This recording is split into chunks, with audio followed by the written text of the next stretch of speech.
మృత్యువు మూకుడు మూసిన ఉళ్లకు రెక్కలు తొడిగే దేవరని,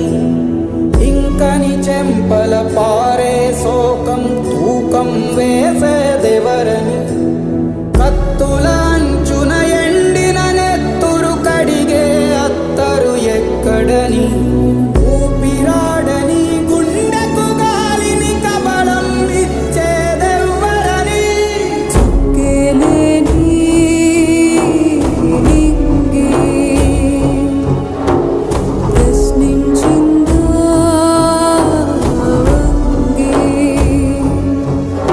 ఏ కోణంలో కూలినాడు